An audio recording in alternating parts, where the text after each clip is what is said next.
Hola, muy buenas tardes. Hoy vamos a hablar sobre la psicología clínica, que en un claro video ya lo había mencionado, pero mi profesor quería que lo hiciera parado y creo que eso no se va a poder, pero vengo con mejor calidad, así que espero que eso cuente. Bueno, para continuar, vamos a hablar el tema de la psicología clínica, que en su momento tenemos que comenzar con lo más básico a lo más complejo, que si mal recuerdo son 4 aspectos de mencionar sobre su historia, teorías, algunos libros de conducta como la ética del psicólogo, experimentos que hicieron, cómo eran antes, cómo se llegó a acreditar la psicología, el reconocimiento, por quiénes. Y creo que otros 2 apuntos sobre la importancia de que tengas la práctica y la experiencia, ya que en ciertos lugares pues no siempre tienes que hacerlo así, ya que pues podrías empeorar la vida de alguien en vez de mejorarla, por lo cual pues no se trata de solamente pedir un título. Y ahora, continuando con la historia, veremos desde cómo se llegó a la psicología. Mejor dicho, cómo era antes, porque bueno, en sí pues la psicología ya tenía un comienzo. Comenzando con la antigua griega, los primeros en definir el ser humano y la naturaleza del pensamiento fueron los filósofos Sócrates, Platón, Hipócrates y Aristóteles. Bueno, aquí ¿por qué la definieron? Bueno, en esos tiempos la psicología no era tal como que estudiaban los procesos mentales de una persona ni la conducta, más bien estudiaban el alma, cosa que no es ciencia, por lo cual se le denomina presciencia.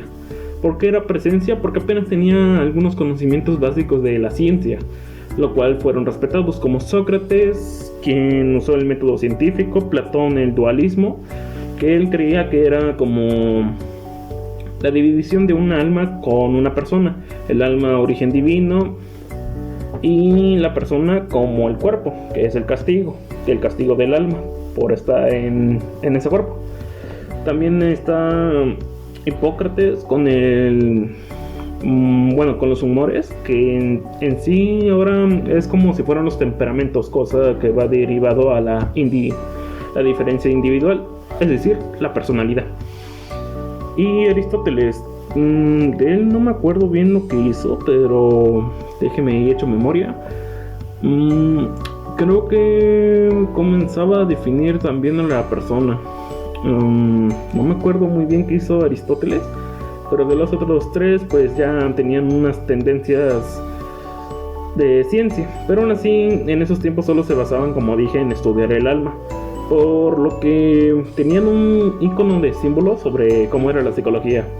Bueno, es así como se originó, ya con el paso del tiempo, pues, que fue en 1877 por William Wundt, el padre de la psicología. ¿Por qué es el padre de la psicología?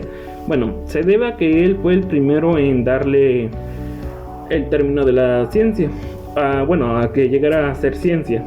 Ya no era más bien estudio del alma, era más bien como hacer ciencia, ya que usaban métodos, investigaciones, teorías, compromiso sobre todo, y entre otras cosas de experiencia científica. Más que nada también esto requería un poco más de concentración mental, ya que pues tenían métodos por los cuales pasaban por varias situaciones, ya que para darle un uso y para responder ciertas preguntas, por lo cual con esto y más autores llegó a la conclusión de 7 paradigmas en total. Estos paradigmas conocimos más bien como corrientes psicológicas, denominadas como áreas en el sitio en donde corresponde una solución a una persona. Por ejemplo, con William Wundt fue el estructuralismo, es decir, la estructura de la mente. Esto quiere decir de cómo funcionaba la mente humana, de cómo hacía estructuras con imágenes, si mal recuerdo, y organizaciones, creo, de estas mismas. Bueno, sí, no me acuerdo muy bien, pero solamente estoy diciendo un poco de la historia. No voy a darme un tema concreto con todo esto, pero sí les menciono un tanto de que William Wundt fue de estructuralismo. Con otros fue funcionalismo, gestal, cognitivo, humanismo,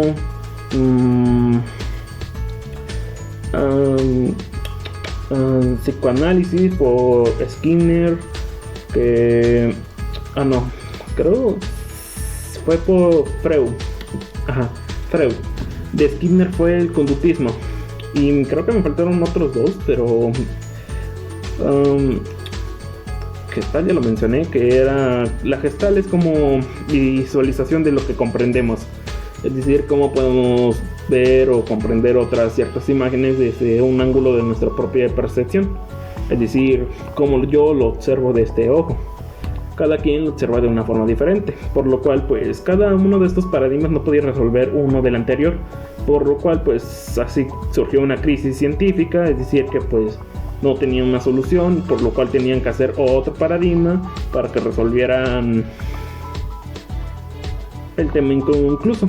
Por ejemplo, en el estructuralismo no puede explicar sobre la conducta, por lo cual se hizo el conductismo. El conductismo pues no podía explicar sobre cómo es la humanidad, de ahí surge el humanismo. Tampoco podrían explicar cómo surge nuestro desarrollo cognitivo, de cómo desarrollamos la memoria, atención, pensamiento, razonamiento y creatividad, entre más cosas, por lo cual llegó el cognitismo. Y así hasta responder cada una de nuestras preguntas en la actualidad, que si mal recuerdo son 7. 3 de ellas son de teorías clásicas y las demás ya son teorías, no me acuerdo bien, pero son teorías recientes, por así decirlo, no un tanto clásicas. Bueno, siguiendo con la lectura de mi libreta.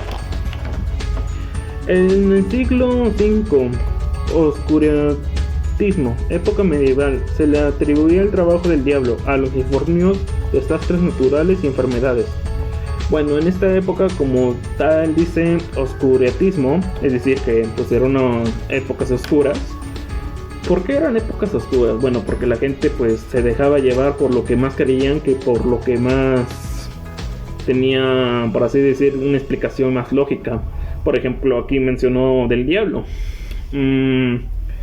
Usted se imaginará una persona retorciéndose por algún tipo de enfermedad como neumonía, que una persona todo sea sangre por quién sabe qué enfermedad, que en esos tiempos creían que cada enfermedad o cualquier cosa, pues esta era cosa del diablo, porque pues no era normal.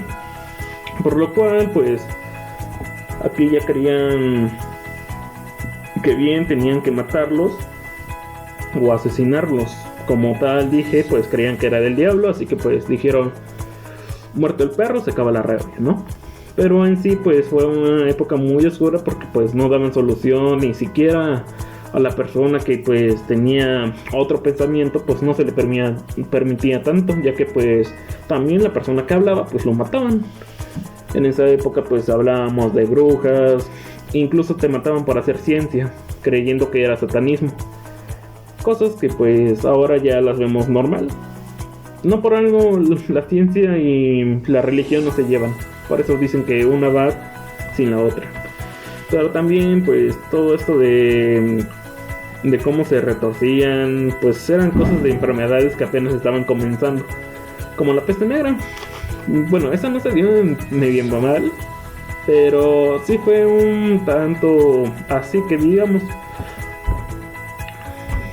Bueno, si se hubiera dado en la medieval, pues yo creo que sí no hubiera salvación. ¿Se imaginan todo esto de las personas ignorantes diciendo, no, esto es del diablo, mejor no, hay que matarlos todos? Aun cuando esta persona tenía también el riesgo de morir. A todo esto, pues como iban saliendo más personas muy importantes, dando sus teorías, conocimientos, bases científicas, pues digamos que esa vocecita de tu ignorancia que tenían que esto es del diablo fue así disminuyendo ese pequeño diablito, hasta llegar a este punto, por así decirlo, en donde creían que pues ya no era cosa del diablo, era más bien ciencia, que podía tener una solución más lógica y con una solución más factible.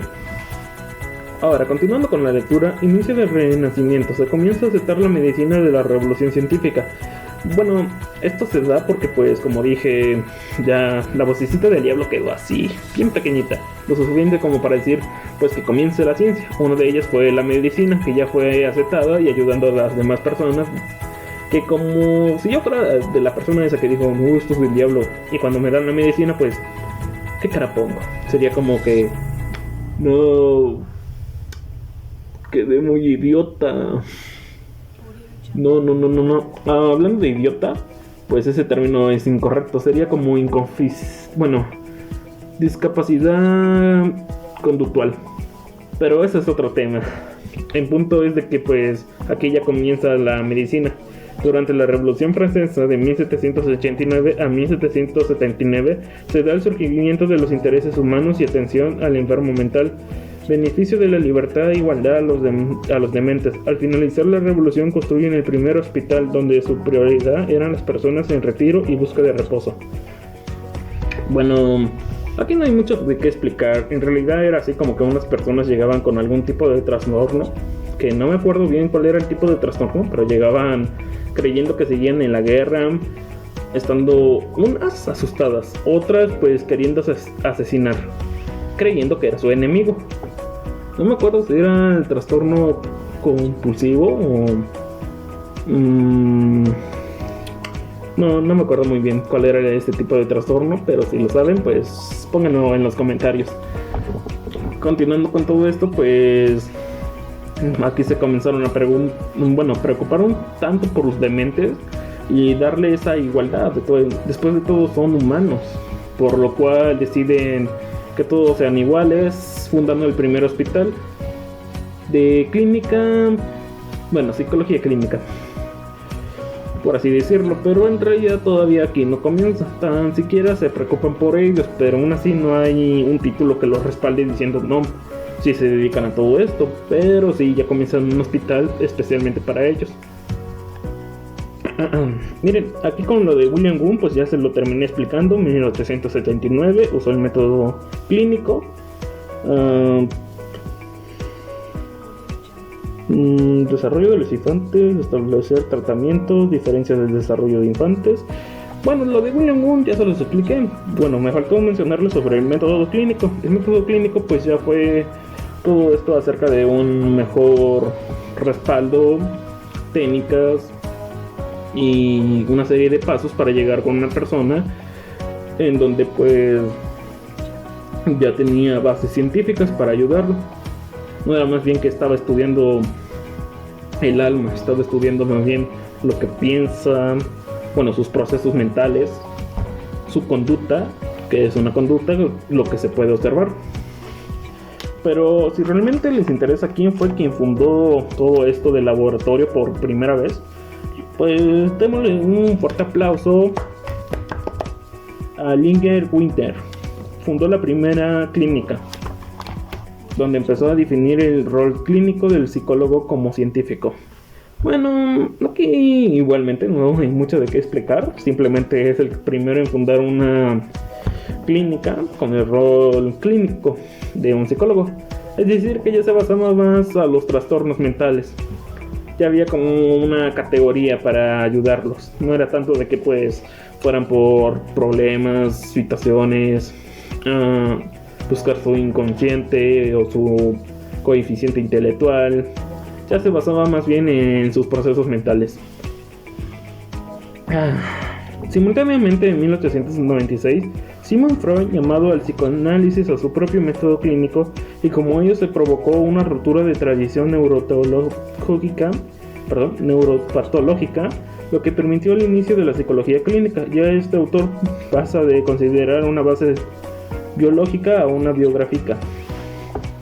Bueno, ya les había mencionado sobre Sigmund Freud, que es el que está en el paradigma psicoanalítico.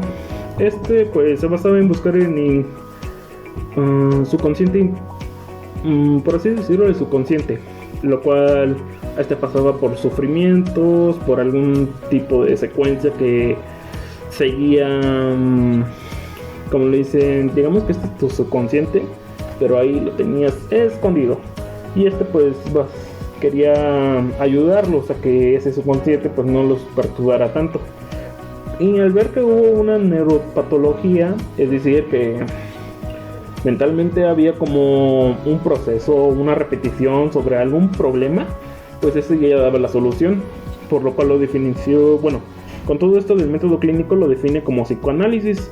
Psicoanálisis como tal es el que se basa en investigaciones psicológicas y psicoanalíticas de una persona, el cual se refiere más bien a que los ayude a encontrar una solución clave a sus, ¿cómo decirlo?, a lo que los agobia, los frustra o bien no los deja seguir como son realmente. Se basa más bien en un estudio sobre el subconsciente o inconsciente.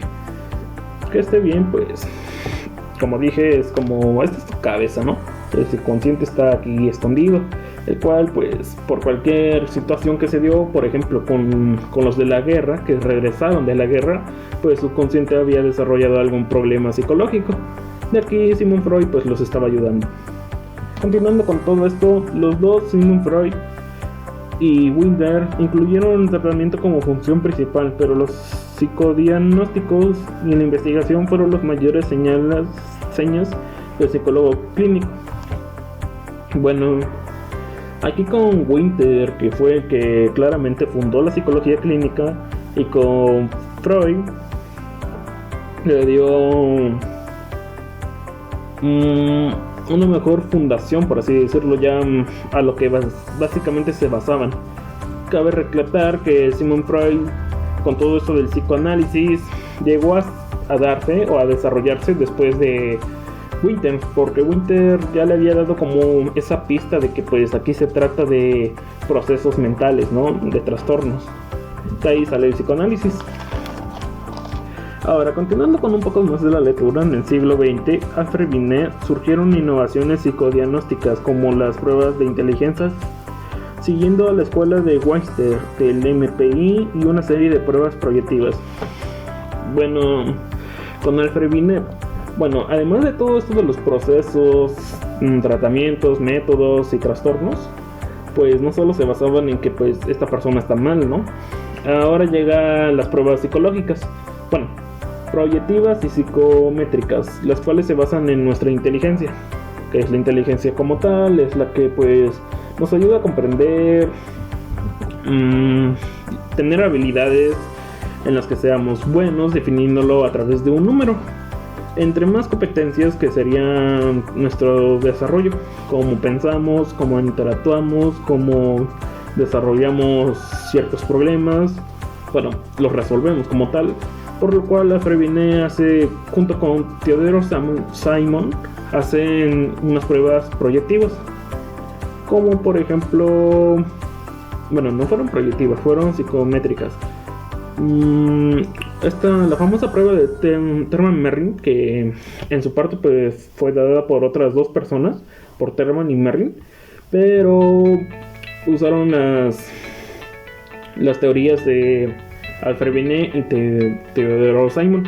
En esta ya, bueno, cada prueba se basaba de 10 subpruebas y con esto podían dar una categoría de lo que somos buenos, y somos buenos en vocabulario, en aritmética, en organizar, en soluciones lógicas, entre más cosas que, bueno, como mencioné, pues no me acuerdo muy bien, pero sí me acuerdo que eran 10 pruebas. Con todo esto pues ya estudiamos más a una persona individual, que como mencioné, una persona lo puede diferenciar por dos cosas: su personalidad y su inteligencia. De aquí nace, pues como mencionamos, las famosas series de pruebas. Las proyectivas se basaban más bien en estudio de la personalidad, en algunas, no siempre eran así, porque algunos, como por ejemplo los dibujos, esos se basaban en lo que, por ejemplo, digamos que yo dibujo aquí un pato que está nadando, y no sé, una casa atrás con su humo y todo eso. Bueno, pues aquí damos una clara imagen de lo que yo conozco. También es como prueba proyectiva de lo que sé, ¿no? Pero más aparte, también refleja lo que siento. De ahí, digamos que estaría una prueba sobre mi personalidad y sobre mi inteligencia, por así mencionarlo. Claro está que pues sería un tiro de dos pájaros. Bueno, no sé si así era el lema, creo que era una piedrada para dos pájaros, no algo así.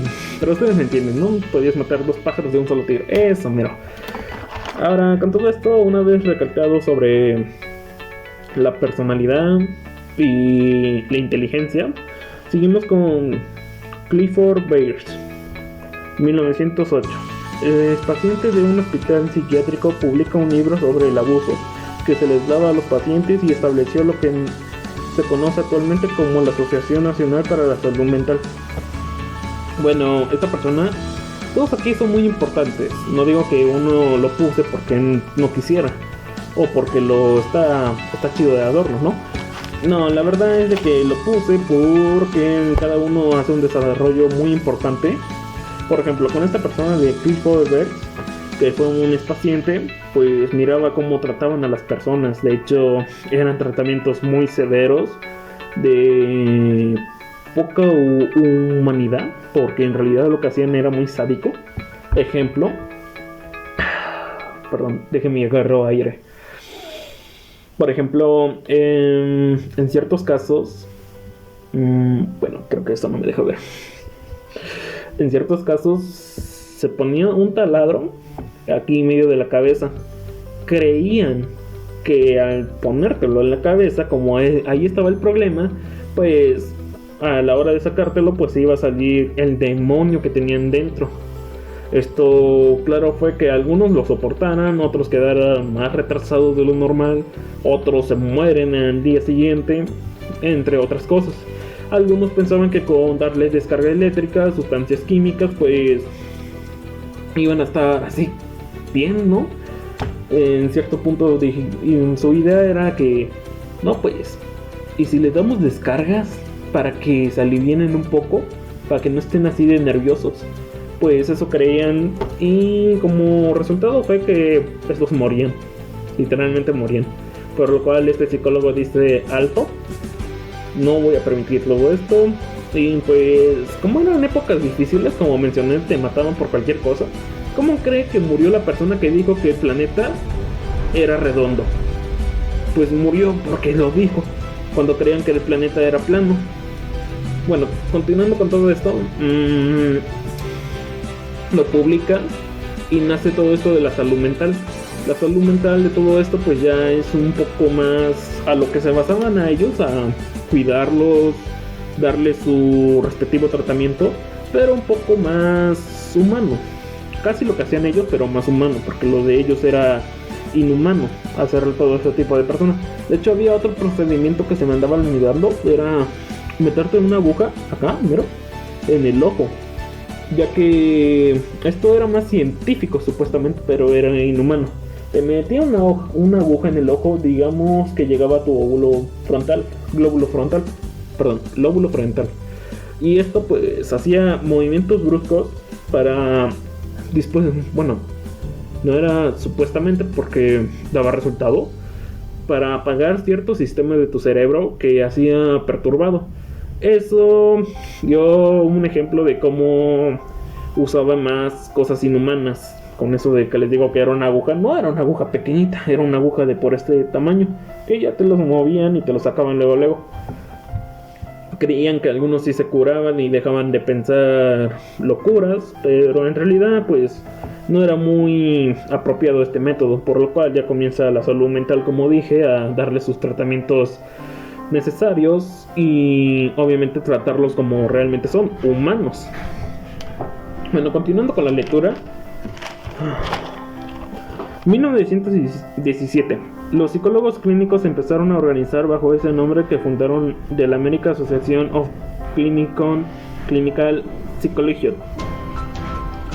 Bueno, antes de comenzar con todo esto de la fundación por la América, hay que mencionar otros libros muy importantes mencionados por algunos teóricos o psicólogos. A ver. Acá hay uno muy interesante. 1954, Paulo Menn publica el libro de predicciones clínicas, aportando a la formación de la psicología clínica. Años después, en 1959, Bandura y Weister. Bueno, con todo esto, Paul Menn publica un libro de predicciones clínicas. Este libro, pues en sí, no era tanto de, como mencionábamos en un principio, de cómo los trataban, sino era una predicción de cómo, a partir de ciertos rasgos, factores, comportamientos o un número dado de respuestas de una prueba, ya definía qué tipo de persona eres, como aquí dice, de predicciones clínicas, qué tipo de trastorno desarrollas o síndrome. De aquí nace, pues ya, por así decirlo, fue como un comienzo de otro libro del DSM, que es un libro de evaluación diagnóstica sobre los trastornos, pero en su momento vamos a hablar en ese libro. Primero, pues, eso se trataba del libro de predicciones clínicas. No había mucho de qué explicar en esta parte, pero déjenme continúo. Mire, en 1952 la Asociación de Estados Unidos de Psiquiatría publica la primera edición del Manual Estadística y Diagnóstico de Trastornos Mentales, el DSM-5. Bueno, perdón, el DSM. Ya el DSM-5 pues ya es el más actual que conocemos. Estos libros van mejorando. Bueno, mejoraron por 5 rasgos: primero, segundo, tercero, cuarto y quinta. Fueron sucesivamente cambiando porque como las personas cambian todos los días y se desarrollan ciertas cosas, pues ya con estos libros actualmente, digamos que le van cambiando los términos o trastornos o nombres de los trastornos, algunas evaluaciones diferentes, otras sobre rasgos o características. En ciertos casos pues también la definición cambia. Por ejemplo, antes creían que la homosexualidad era un trastorno. Lo definían como bueno, no me acuerdo qué tipo de trastorno.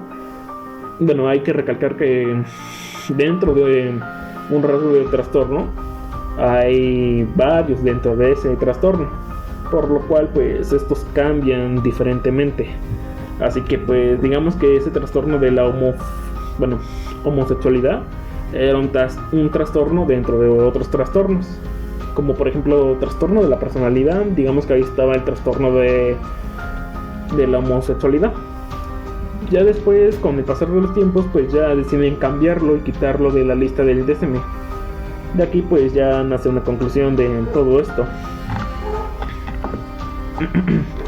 Y así pues nace el DSM-5 hasta llegar llegando al DSM-5. Pero bueno, este libro creo que más que nada es un libro que cualquier psicólogo clínico debería tener, ya que pues con esto se evalúan y se dan los rasgos de ciertas personas que carecen o tienen un síndrome o algún trastorno, haciendo lo que sea más fácil. Por eso se le conoce como manual. Siguiendo con todo esto, en el año 1965 la psicología... no, aquí no vamos a hablar mucho de esto, es psicología de Colombia. Tomaremos una pausa y volvemos. Con todo esto ya mencionado sobre el DSM-5, aspectos que ya cambiaron de cómo les daban su tratamiento, pues ya no hay mucho que mencionar más que la acreditación. No sin antes dar un pequeño ejemplo de cómo ya hubo un reciente cambio, un cambio muy diferente. Por ejemplo, está el caso de la niña psicópata, que no me acuerdo bien cómo se llamaba. No, se me olvidó el nombre, lo siento. Voy a dar una pequeña pausa solo para recordar el nombre. Desgraciadamente me queda un 10% de batería, así que pues seré lo más breve posible. Su nombre era Beth, la niña psicópata. Esta niña pues como bien se menciona tenía tendencias psicópatas, ya que pues por un lado tuvo una infancia muy cruda. su padre abusaba sexualmente de ella, le pegaban, no tenía satisfacción, como menciona Freud. Al no satisfacer tus necesidades, pues esta no va, bueno, terminó no teniendo apego por ninguna persona o animal, ya que en su momento pues esta mencionaba que les gustaba matar o que le hicieran daño, bueno, hacerle daño a los animales. Y con todo esto de hacerle daño a los animales, pues frecuentemente lo hacían. Esto terminó de desarrollarse porque diablos, hace mucho ruido. Se estaba mencionando porque, bueno, no tuvo satisfacción, por ejemplo, en el apego. No supo cómo era amar a alguien más. Por ejemplo, no estuvo su madre a su lado, lo cual dio como inseguridad o falta de amor, por así mencionarlo, o un apego así de que sienta amor, culpa por otras personas. Sigmund Freud tiene mencionado de que bueno, que al no satisfacer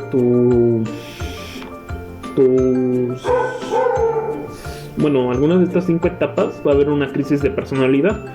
Hay 5 etapas. Una es anal, que disculpen, es oral, que viene la satisfacción de gustos cuando entra algo por tu boca, por ejemplo la alimentación. La otra es la lactancia, que bien es el apego al amor de madre y padre. Las otras era sádica. Las otras no me acuerdo, pero una es sexual, la cual esta pues ya llegó a satisfacer en muy temprana edad, lo cual está mal porque pues no tenía que haber pasado eso. Ya decía que ella se masturbaba en lugares públicos, por lo cual pues esto estaba muy mal. Tenía un hermano que también pasó por lo mismo, pero por una extraña razón pues sí tuvo un lapso más afectivo con sus padres. Tenían situaciones no muy favorables, como por ejemplo dormir en una cuna plana, lo cual hizo que se deformara su cabeza. Pero continuando con todo esto, pues no tuvo un abuso sexual, así que pues por ese lado quiero pensar que pues no pasó lo mismo que su hermana. La hermana, más en el cambio, pues cada vez que lo miraba, pues le hacía mucho daño, bastante, porque pues como esta llegó a la afirmación de que todo hombre que tenga un pene, pues la va a atacar, ¿no? Va a abusar de ella, por lo cual pues esta siempre reaccionaba pegándole. A todo esto pues mencionaba al psicólogo que tenía fuertes lazos de matar a sus padres. Y no solo eso, sí hacía bastantes cosas dañinas para ellos, desde ocultar los cuchillos hasta amenazarlos. De hecho, al principio usaba unos que otros animales como las aves, el perro, lo cual llegaron a apuñalarlo. Y esto siempre reaccionaba así. El psicólogo le mencionó que le gustaba. Y como bien mencionamos, pues el psicólogo ya no se basaba en eso de que pues ahí te dan 30 watts. Nada de eso, ni siquiera le metieron un taladro. Este ejemplo se los hago saber para que vean cómo ya evolucionó un poco todo esto del trastorno. Para ella pues le pidieron pruebas. Una de ellas fue una prueba proyectiva, que fue hacer un dibujo, la cual dio como reafirmación de que sí se basaba en abuso sexual, dibujando que ella era esta persona.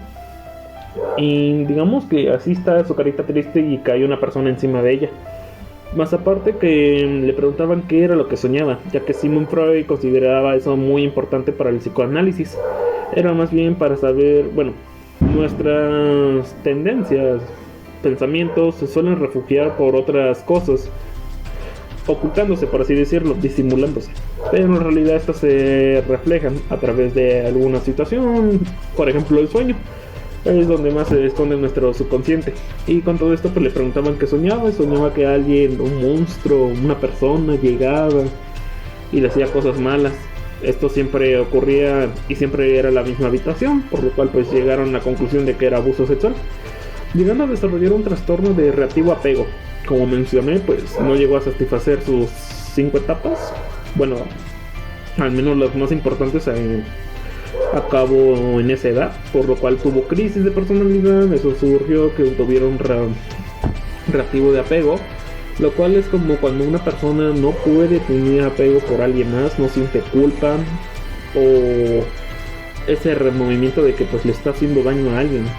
Lo cual aquí pues un dato curioso es de que pues aquí no te van a mencionar los tratamientos, te van a dar las investigaciones, pero no te van a dar ningún tipo de tratamiento diciendo, no pues, ¿sabes qué es, carnal?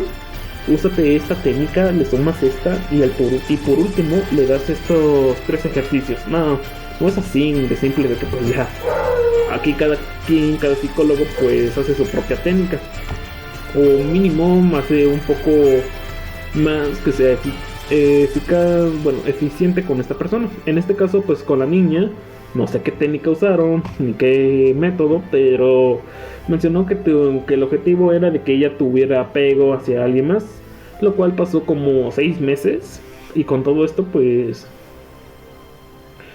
ya tenía tendencias de apego emocional, por lo cual le preguntaban qué sentía cada vez que hacía todo esto, y ya comenzaba a llorar diciendo discúlpeme, me siento muy mal. Ya comenzó a sentir todo eso del apego emocional, y con todo esto pues dio a cabo todo esto del psicólogo. Es así, bueno, aquí termina la historia de la Beth, la niña psicópata, que bueno, el objetivo era de cómo un psicólogo ya había cambiado, ya no era como antes. Y bueno, con todo esto ya mencionado, que era un breve ejemplo de que también recalcando que aquí se usan mucho las investigaciones como para un psicólogo, no es tanto que use métodos, los métodos los desarrolla el propio psicólogo dentro de esas investigaciones que te dan. No es de que ya un psicólogo ya te haya dado todos esos tratamientos y te diga usa estos, no, te dan las investigaciones. Porque como paciente y como... se me faltaba mencionarles sobre el código ético. Y eso es por la cual razón no podemos mencionarles qué tratamiento les damos a los demás. Porque como situación personal, pues esto es algo íntimo entre mi paciente y yo. Algo que pues a nadie le gustaría saber qué problemas tengo, ¿no? Y con todo esto del código ético, pues también se menciona cuál es el tipo de tratamiento que merece una persona. Aun cuando esta pues te insulta, te juzga, te critica o cree que no lo vas a ayudar. Todo creo esto es de tolerancia, y es muy importante esto del código ético, ya que pues va a definir tu carrera. Por ejemplo, es tu propia imagen, desde una buena vestimenta, una mejor habla, una presentación, un consultorio, todas tus técnicas, bueno, lo que vayas a ejercer es muy importante para todo esto. También el código ético pues ya fue un reforzamiento de la obra que hizo Lisbeth. Bueno, se me olvidó el nombre, disculpen. Clifford Verse, sobre que mencionó cómo los trataban. El código ético ya es un avance de esta misma obra, pero más desarrollado en sí, como que más legal, por así decirlo, porque la otra fue una obra narrativa. Esto ya más bien es como una guía muy oficial, dada por la Asociación o Clínico Psicológico. Y ya todo esto pues ya comenzando a finalizar, porque ya esto es lo último, la acreditación, que pues no hay mucho que explicar. En 1952, Asociación American de Psiquiatría aprobó la resolución como una especialidad de favor a la psicología clínica. La Corte Suprema en 1959 otorgaron el reconocimiento legal al psicólogo clínico como experto de la determinación de la enfermedad mental. Bueno, aquí surgieron dos. Una fue la organización American Psychological, bueno, Clinical Psychology, y la otra fue la Suprema de Estados Unidos. Esta pues ya les dio el reconocimiento y graduación de cómo se especializa un psicólogo clínico, dándolo por oficial y fundando la primera psicología clínica oficial. Como dije anteriormente, la que fundió la primera persona pues fue un hospital, la cual pues sí se basaban en los trastornos de las personas, pero no tenían un reconocimiento de eso. Hasta no fue en 1959 y 1952. También menciona aquí que la acreditación, a ver, en Estados bueno, discúlpeme, ya no pude terminar bien con lo demás, aunque este video estará posteriormente pegado al otro, pero igual ya me muestro muy pegado a mi rostro. Se debe a que pues ya se me está acabando el tiempo de la batería, por lo cual lo estoy cargando y pues está muy cerca de mí, pero trataré de ponerlo un poco más lejos. Y a todo esto pues, bueno, de hecho ya no hay nada que mencionar, simplemente le dio la acreditación la Suprema Corte de Estados Unidos y la organización America's Coalition. Igual fue como cualquier tipo de discurso y todo esto de darles un título a los psicólogos clínicos, llegando a una categoría de una carrera que ya especialmente es de psicología dentro de las carreras de psicología. Así es como terminamos con todo esto. Bueno, ya como conclusión pues vamos a decir cuál es la función y qué se busca. La función principal de un psicólogo clínico es el diagnóstico, tratamiento e investigación de los problemas relacionados con el comportamiento humano. Bueno, con las historias mencionadas, ejemplos y algunos argumentos, pues claramente pues sí, un psicólogo clínico se basa en dar tratamientos al comportamiento humano. También se basa en, bueno, diría que métodos, pero esto se encuentra en investigación, así que pues trata de ayudar a las personas diagnosticándolas y dándoles una evaluación de los trastornos mentales, los cuales son los que están estudiando o investigando, pero no solo se basan en trastornos mentales, también de síndromes. En ciertos casos también se basan en algunos problemas que lleguemos a tener con el subconsciente. Por ejemplo, la psicoanálisis, que no es una carrera como tal, es una corriente psicológica, ya entra dentro de esta área. ¿Qué se busca?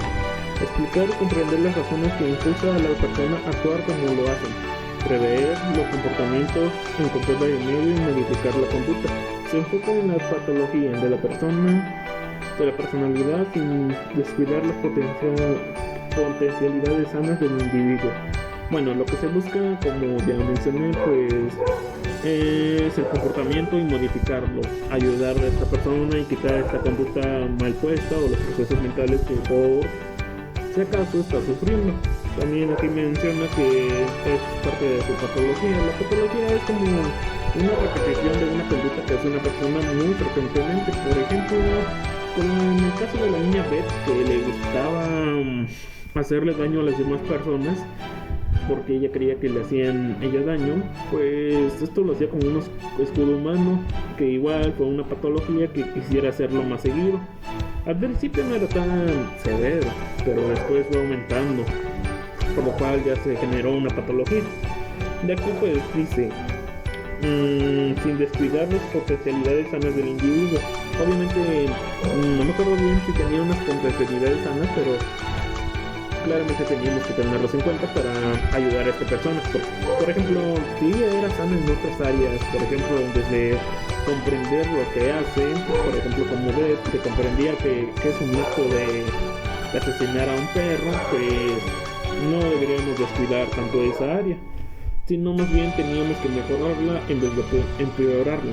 Es así como se desarrolla todo esto de la patología, comportamientos y ayuda al ser humano.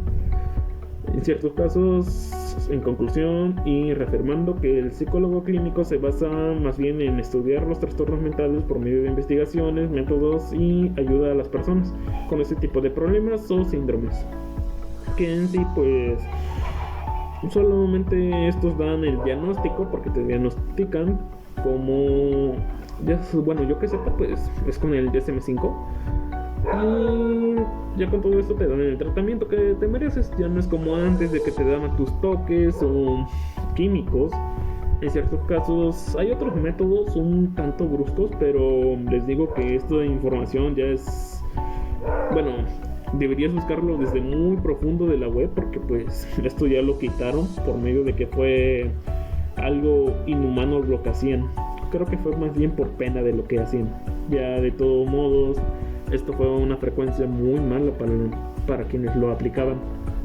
Pero a la vez, pues si no lo hubieran aplicado, no se hubiera desarrollado todo esto del psicólogo clínico y su código ético. Así que pues por un lado las cosas pasan porque pasan. Y a todo esto, gracias por su atención. Espero, profe, que le guste mi video. Lamento que no sea parado, pero pues no creo que se pueda. Sería como más incómodo, creo que no se escucharía bien el audio. Además de que ahorita mismo tengo interrupciones, pero bueno, lo que quería ver era de que mis gestos y mi compresión, supongo. Así que pues acá hay un gesto. Así que espero que valga algo. Muchas gracias por su atención.